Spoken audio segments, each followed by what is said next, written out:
প্রধানমন্ত্রী যিনি আছেন, মাননীয় প্রধানমন্ত্রী, ওনার সন্তান যেই প্রজন্মের, আমরা একই প্রজন্মের, আমাদেরকে ধারণ করার চেষ্টা, আমি চাইবো আপনারা সবাই আমাদেরকে ধারণ করার চেষ্টা করবেন।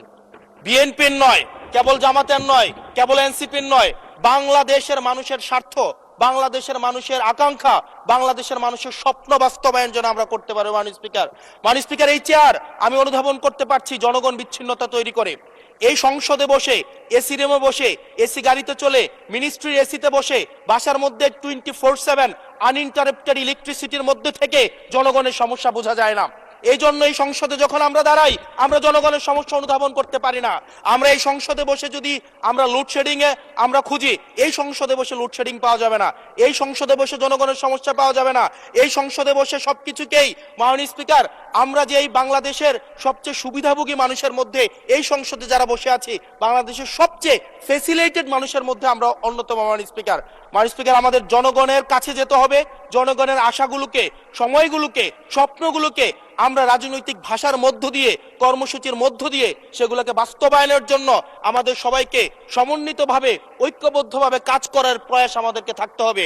আবার যদি আমরা বিভাজনের রাজনীতিতে যাই, তাহলে সেখান থেকে বিএনপি বেনিফিটেড হবে না, এনসিপি বেনিফিটেড হবে না, জামাতে ইসলামী বেনিফিটেড হবে না, সেইখান থেকে বেনিফিটেড হবে আমরা জুলাইতে যাদেরকে আমরা পরাজিত করেছি, তারা বেনিফিটেড হবে। মাননীয় স্পিকার, ধন্যবাদ। ওকে, লাস্ট মিনিট। সেজন্য আজকে এই সংসদে আমাদের একটা ন্যাশনাল এগ্রিমেন্টের দিকে যেতে হবে। আমরা পলিসির জায়গায় আমাদের বিরোধিতা থাকবে, পলিসির জায়গায় আমরা এগ্রিমেন্টের মধ্যে থাকবো, কিন্তু আমাদের একটা রেড লাইন টানা উচিত। এই লাইনটা আমরা ক্রস করব না। আমরা যখন শুনতে পাই যে একটা রাজনৈতিক দলকে নির্মূল করার আহ্বান একটা সরকার দল থেকে আসে, সেই বাংলাদেশে আমরা মাননীয় স্পিকার ফিরতে চাই না।